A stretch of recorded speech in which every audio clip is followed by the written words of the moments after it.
두 세계의 싸움이라고 이제 했는데, 전쟁은 가장 큰 규모의 싸움이에요. 그래서 국가와 국가와 충돌하면 전쟁이라는 거예요. 우주적 차원에서의 전쟁도 있어요. 이 우주에서 싸움이 일어났었어요. 그리고 앞으로도 일어나요. 창세기 1장 1절에 우주가 있었어요. 전쟁이 없는 우주예요. 하나님께 아무도 대항하지 않았어요. 밝고 찬란했어요. 하나님의 아들들이라고 하는 천사들이 우주에 충만했던 거예요. 그렇게 밝고 찬란한 우주였는데 창세기 1장 2절에 루시퍼가 등장해요. 오 아침의 아들 루시퍼야, 내가 어찌 하늘에서 떨어졌느냐? 민족들을 연약하게 하였던 내가 어찌 땅으로 끊어져 내렸느냐? 이는 내가 내 마음속에 말하기를 내가 하늘에 올라가서 내가 내 보좌를 하나님의 별들보다 높일 것이요 내가 또한 북편에 있는 회중의 산 위에 앉으리라. 내가 구름들의 높은 곳들 위로 올라가 내가 지극히 높으신 분같이 되리라 하였습니다. 루시퍼가 하나님께 대항해서 우주가 물로 덮였어요. 이게 첫 번째 전쟁이죠. 수많은 천사들 모두 물속에 잠긴 거예요. 여기는 이제 우주적 차원의 전쟁이었죠. 전쟁에서 하나님이 이기셨어요. 다 쓸어버리셨어요. 그리고 1장 3절부터 재창조가 이제 시작이 된 거예요. 그런데 우주에서 유독 지구의 온 영적인 존재들의 관심이 집중되는 거예요. 왜 그래요? 자궁을 가진 여자가 태어난 거예요. 씨를 뿌릴 수 있게 된 거예요. 그래서 이 루시퍼가 에덴 동산에도 있었어요. 자궁을 가진 여자를 마귀도 주목해서 본 거예요. 자기의 씨를 뿌릴 수 있으니까. 창세기 3장 15절에 싸움이 다시 시작이 돼요. 우주의 온 천사들 2시간의 전쟁이 여기서 시작된 거예요. 내가 너와 여자 사이에 또 내 씨와 그녀의 씨 사이에 저기를 두르니 그녀의 씨는 너의 머리를 부술 것이요 너는 그의 발꿈치를 부술 것이라. 여자의 씨는 예수님이잖아요. 그런데 내 씨가 있어요. 이게 뭡니까? 사탄의 씨예요. 이게 실제적인 씨예요. 종교 고위 지도자들 있잖아요. 진짜 이 씨일 수도 있어요. 진짜로. 그리고 거듭나지 않은 사람은 전부 이 씨예요. 싸움이 시작이 돼요. 내 씨하고 여자의 씨이신 예수님의 영을 가진 사람들. 그래서 예수님께서는 여러분들 군소라 그러고 전우라고 하는 거예요. 여기서도 사실은 격돌이 된 거예요. 이때 자기와 자기의 존재들을 모두 수상시킨 그 왕이 여기에 온 거예요. 얼마나 그 분노와 복수에 눈이 멀었을까요, 마귀가. 그런데 예수님은 싸워서 이기셨어요, 이것을. 골고다 언덕으로 올라가실 때 용감한 군인으로서 올라간 거예요, 이게. 십자가를 지시고 십자가로 승리하신 거예요. 여기도 하나님 이기셨고, 재창조 이후에 지구에서 일어난 이 전쟁에서도 예수님이 이기셨어요. 이 사실을 믿으면 여러분도 이기시는 거예요. 그 다음에 이제 격돌이 일어나요, 여기서. 첫 번째가 아마게돈 전쟁. 실제적으로 이쪽 편에 있는 마귀의 군대들이 총집결하는 거예요. 그리고 하나님의 군대도 총집결해요. 그 군대가 누구예요?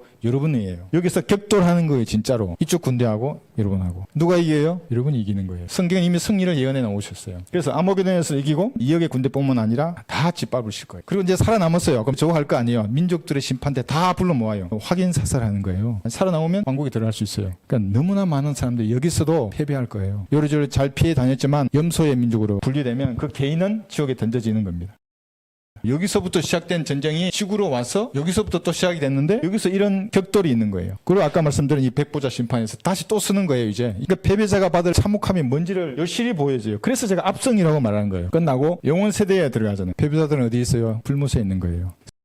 승패가 명확하게 드러나요. 무서운 싸움이에요, 이 전쟁이라는 것은. 예수를 영접하지 않고 죽으면 그 비참함이 영원해요, 이 불못에서.